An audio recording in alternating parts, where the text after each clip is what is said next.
70,000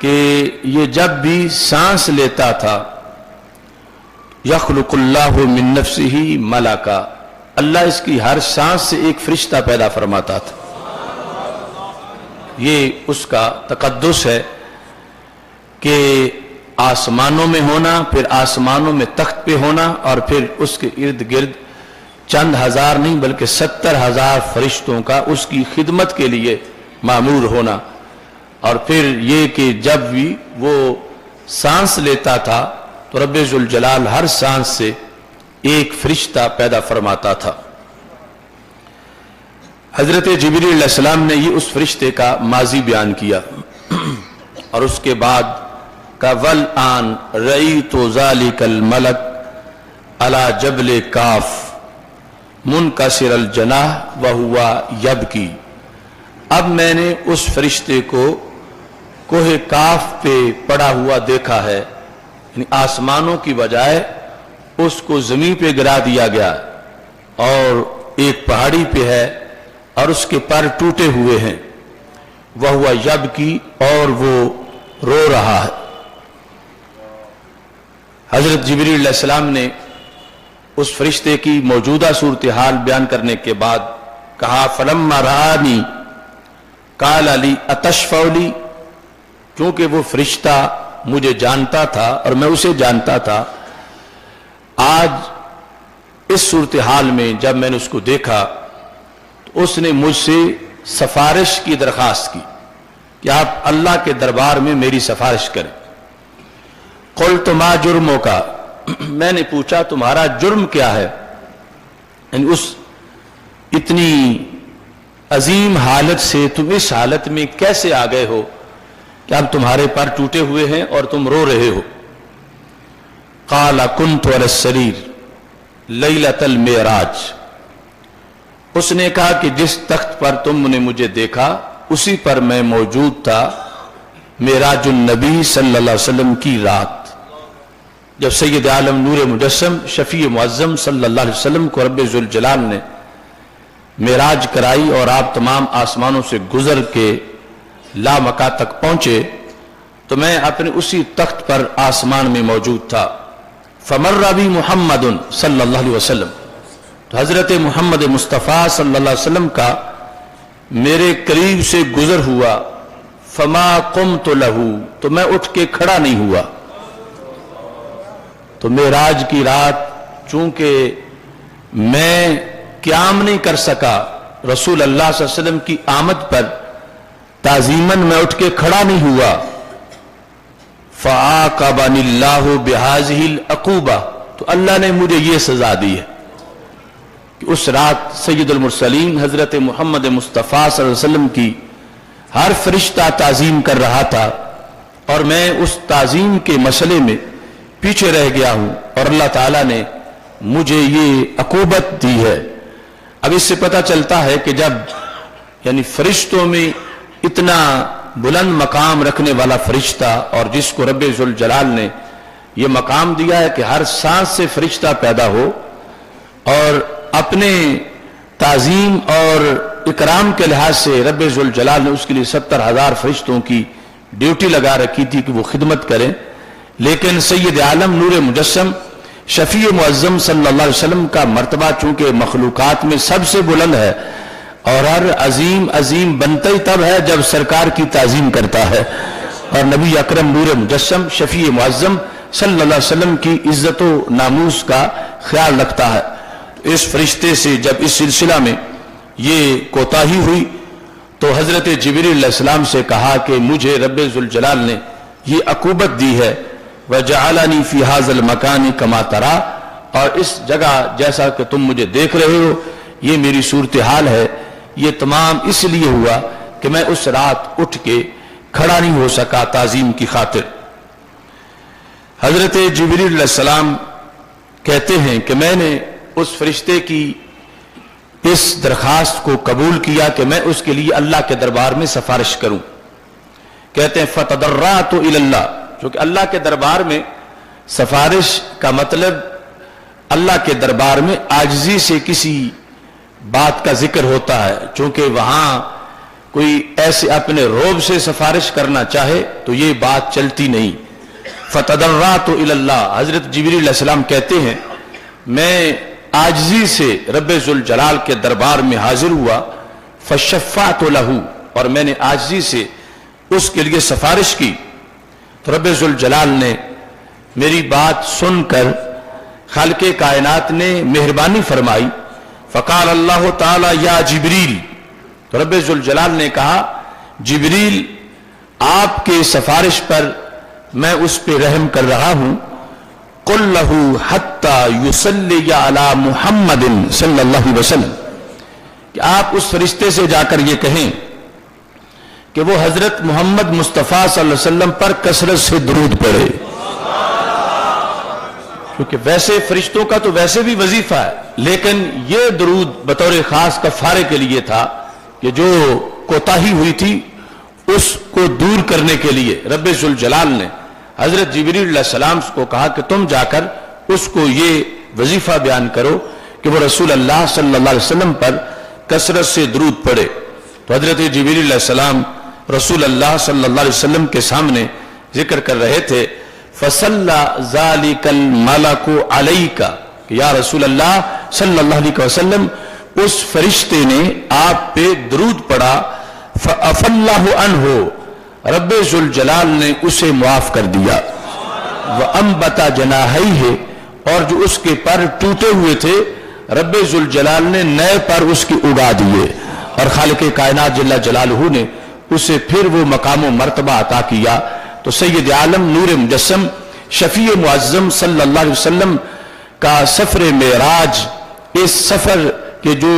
تبلیغی پہلو ہیں ان میں سے اہم سبق ہمارے لیے یہ ہے کہ اس کائنات میں جس کو بھی عظمت ملتی ہے وہ نسبت مصطفیٰ علیہ السلام سے عظمت ملتی ہے. کہ وہ کائنات کی اگرچہ ادنا سی چیز ہو، جب رسول اللہ صلی اللہ علیہ وسلم کی طرف اس کی نسبت ہو جائے تو وہ چیز اعلیٰ ہو جاتی ہے، اور اس کو بھی خالق کائنات جل جلالہ عظمت عطا کر دیتا. جس طرح کہ رسول اللہ صلی اللہ علیہ وسلم ایک سواری پہ بیٹھے، دراز گوش گدھا مبارک، لیکن جب سرکار اس پہ تشریف فرما ہوئے تو پھر اگر کسی نے یہ کہا آذانی نتن و ہمارے کا کہ تمہارے گدھے کی بدبو نے مجھے تکلیف دی ہے، تو اس پر بھی صحابہ کرام رضی اللہ تعالی عنہم نے رد عمل کا اظہار کیا. اور حضرت عبداللہ بن رواحہ رضی اللہ تعالی عنہ نے کہا واللہ لبول حمار رسول اللہ صلی اللہ علیہ وسلم اطیب ریحا منکا، خدا کی قسم ہے میرے نبی علیہ السلام کی سواری کا پیشاب بھی تو اس سے کہیں زیادہ خوشبو والا ہے. چونکہ اس کو نسبت مصطفیٰ صلی اللہ علیہ وسلم میسر تھی تو اس جانور کا ادب بھی لازم ہو گیا، اور اس جانور کی تعظیم بھی ضروری ہو گئی کہ پاک محبوب علیہ الصلوۃ والسلام اسے اپنی نسبت سے بہرہ فرما چکے تھے. سید عالم نور مجسم شفیع معظم صلی اللہ علیہ وسلم سے جو بغض رکھتا ہے تو پھر اس کی ہر عظمت ختم ہو جاتی ہے، اور معمولی سی توہین کا شائبہ جہاں پہ پیدا ہوتا ہے تو وہاں اس کا کوئی عمل اس شخص کے لیے کام نہیں دیتا. یہاں تک کہ بخاری شریف میں حدیث شریف موجود ہے کہ حنین کی جنگ میں وہ شخص جس کا نام قزمان تھا اور صحابہ کی جماعت میں فرنٹ لائن پہ کھڑا تھا اور لڑنے کے لیے پر توڑ رہا تھا، تو نبی اکرم نور مجسم شفیع معظم صلی اللہ علیہ وسلم اس کے دل میں جو بغض نبی تھا سرکار اس کو پہچانتے تھے. لہذا آپ کے سامنے اس کا جہاد میں آنا، آپ کے سامنے اس کا تلوار پکڑ کے کافروں کو مارنے کے لیے کھڑا ہونا، آپ کے سامنے اس شخص کا صحابہ کی جماعت میں ہونا، یہ کوئی چیز بھی اس کی حقیقت پہ پردہ نہ ڈال سکی. تو میرے آقا علیہ الصلوۃ والسلام نے فرمایا ھذا من اہل جہنم، یہ بندہ جہنمی ہے. اب اس شخص نے لڑائی کے بعد صحابہ نے دیکھا لا یدع شاذ ولا فاذ،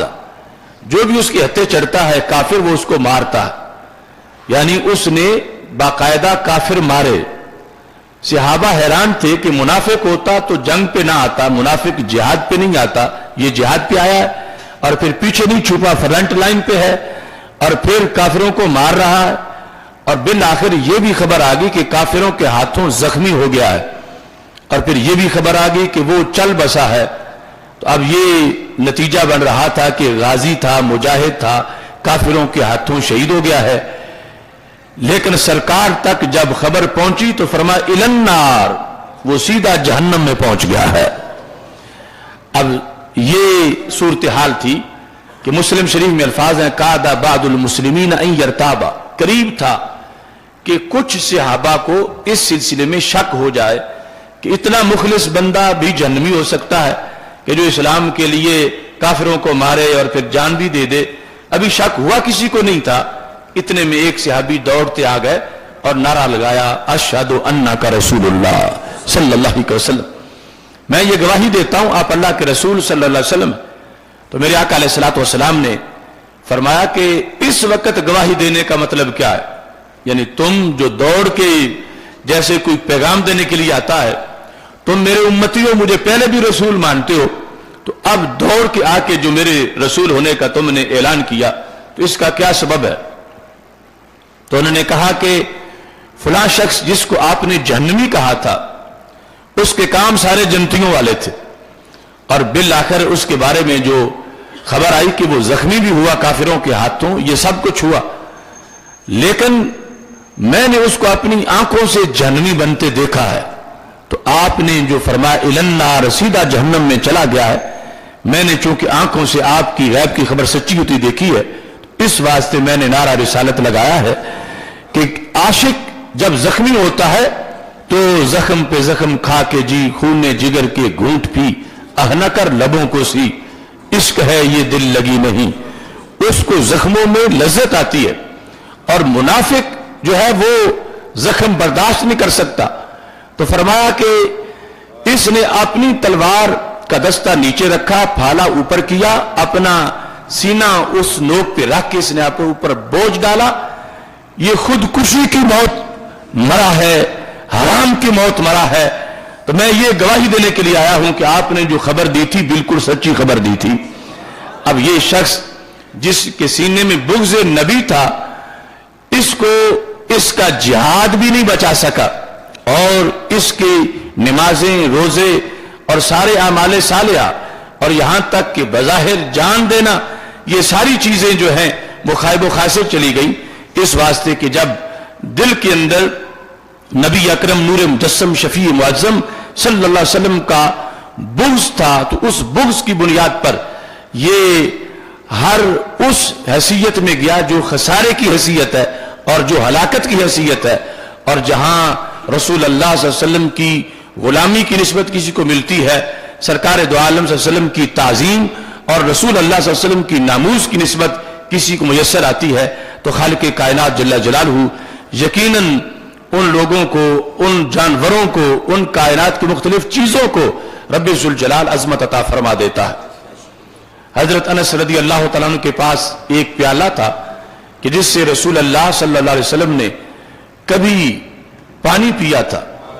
اور اس پیالے کا کنڈا آپ بدلنا چاہتے تھے کہ سرکار کی طرف منسوب پیالہ ہے تو پھر اس کا کنڈا یا سونے کا ہونا چاہیے یا چاندی کا ہونا چاہیے۔ تو حضرت ابو طلحہ رضی اللہ تعالیٰ عنہ نے کہا میں یہ کنڈا نہیں بدلنے دوں گا، اس واسطے کہ اس کو کئی بار سرکار کا ہاتھ لگا ہے، اس کی نسبت جو ید رسول علیہ السلام سے ہے اس کی وجہ سے سونے کو وہ مقام میسر نہیں، چاندی کو وہ مقام میسر نہیں، جو اس پرانے کنڈے کو مقام میسر ہے جو سید عالم نور مجسم شفیع معظم صلی اللہ علیہ وسلم کی نسبت سے اسے میسر آیا۔ تو یہ معراج کی رات کے اسباق ہیں، اس میں بطور خاص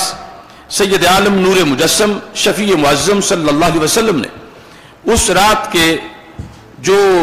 مشاہدات میں سے ایک قوم کا حال یوں دیکھا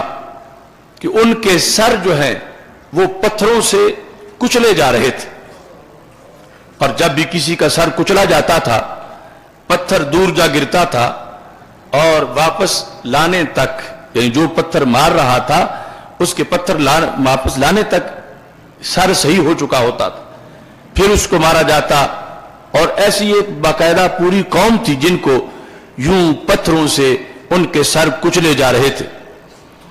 تو نبی اکرم نور مجسم شفیع معظم صلی اللہ علیہ وسلم کے سامنے عرض کیا گیا ہؤلاء الذین تثاقلت رؤوسہم عن الصلاۃ المکتوبہ، کہ یہ وہ لوگ ہیں کہ جن کے سر فرض نماز کے لیے نہیں جھکتے تھے، ان کے سر بوجھل تھے صلاۃ مکتوبہ سے، یعنی فرض نماز کا وقت ہوتا تھا، ان سروں کو یہ توفیق نہیں تھی کہ یہ اللہ کے دربار میں جھکتے، تو اس طرح جہنم میں ان سروں کو کچلا جا رہا ہے۔ تو سید عالم نور مجسم شفیع معظم صلی اللہ علیہ وسلم نے صحابہ کرام رضی اللہ تعالیٰ عنہ کے سامنے آ کر اس حقیقت کو اس لیے بیان کیا کہ میری امت تک یہ امور پہنچے کہ اپنی زندگی میں اب نماز کا وقت ہے تو تھوڑا سا ٹائم لگتا ہے نماز پر، اگر وہ دکان بند کر کے اپنی مصروفیات کو ترک کر کے فرض نماز کی ادائیگی کے لیے پہنچتے ہیں تو کتنے بڑے خسارے سے محفوظ ہو جائیں گے۔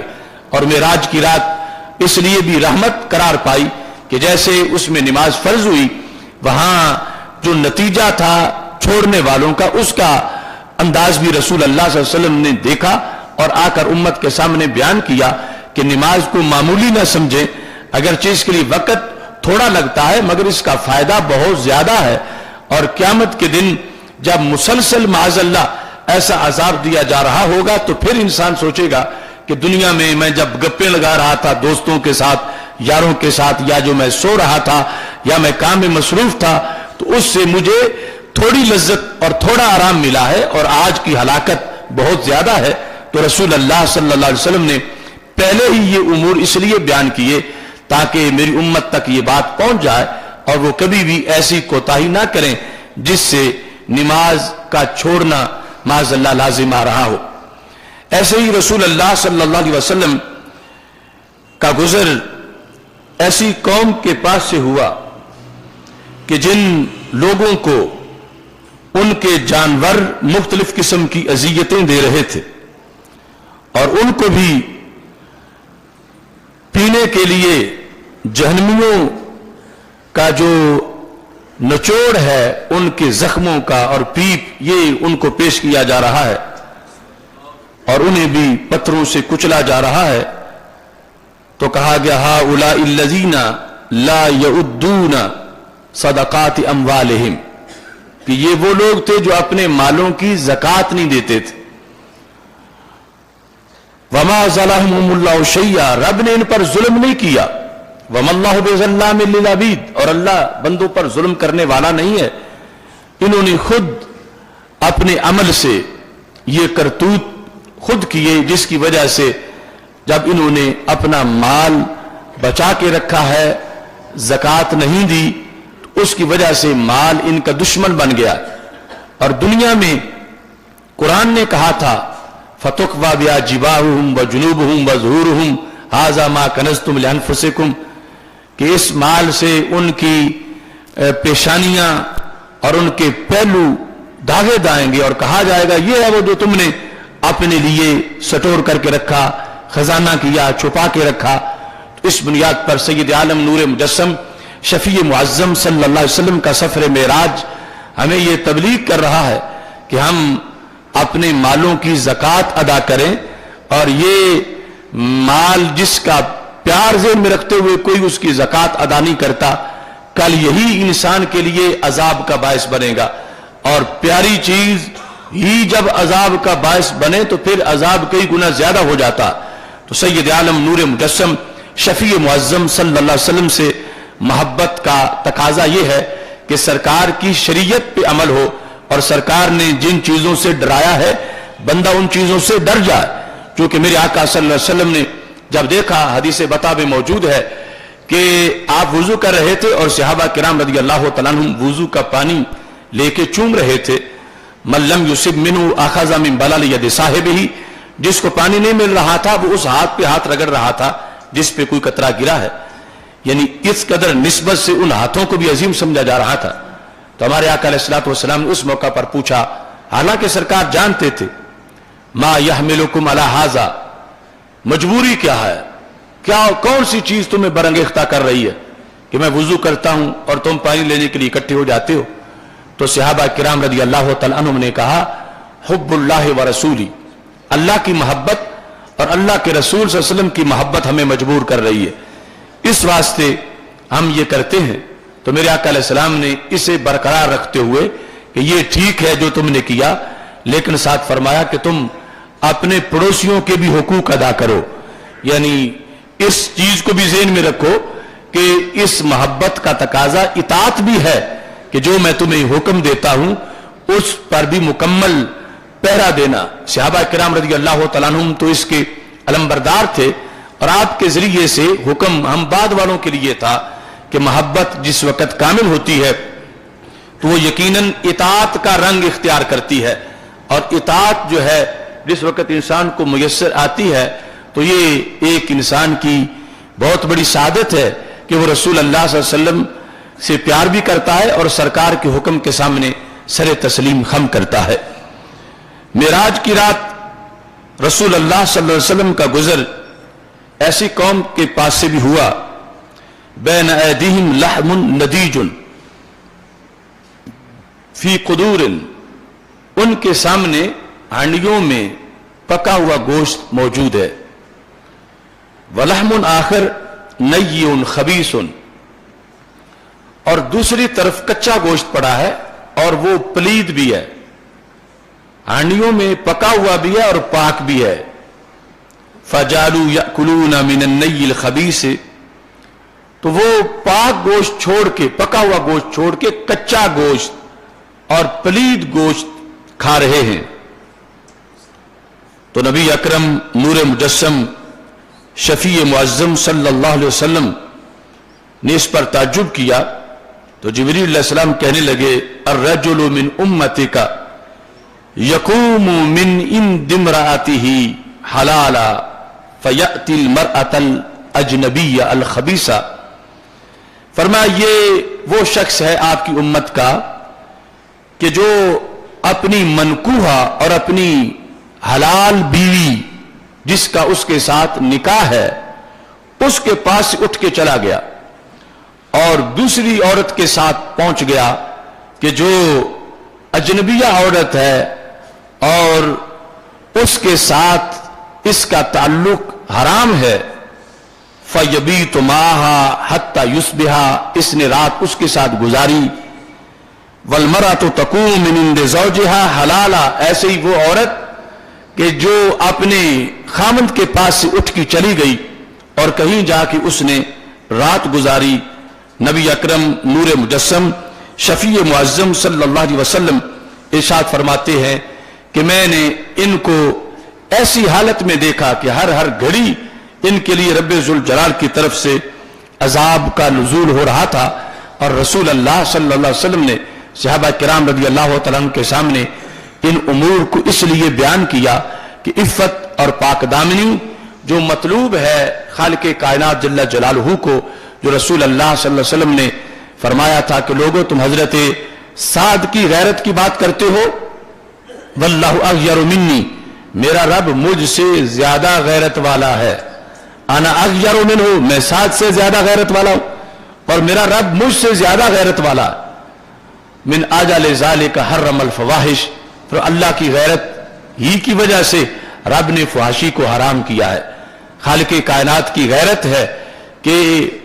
بندوں میں زنا نہ ہو، بدکاری نہ ہو، یہ اس کی غیرت کا تقاضا ہے۔ تو جس وقت کوئی شخص ایسا کام کرتا ہے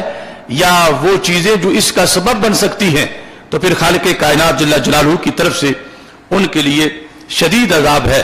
نبی اکرم نور مجسم شفیع معظم صلی اللہ علیہ وسلم نے ایک عفیف معاشرے کے لیے یہ اپنے خصوصی احکام اپنی امت تک پہنچائے۔ ایسے ہی سرکار دو عالم نور مجسم شفیع معظم صلی اللہ علیہ وسلم کا گزر ایک شخص کے پاس سے ہوا جس نے لکڑیوں کا بہت بڑا گٹھا اکٹھا کیا ہوا تھا، لا یستطیع حملہا، اور اس گٹھے کو اٹھانے کی طاقت نہیں رکھتا تھا، وہو یزید علیہا، لیکن اس کی تڑپ یہ تھی کہ میں اور بھی کچھ اس میں رکھ لوں، پہلے جتنا گٹھا بنایا ہوا ہے وہ تو اٹھا نہیں سکتا مگر چاہتا ہے کہ اس میں اور اضافہ ہو جائے، یہ گٹھا مزید بڑا ہو جائے۔ تو نبی اکرم نور مجسم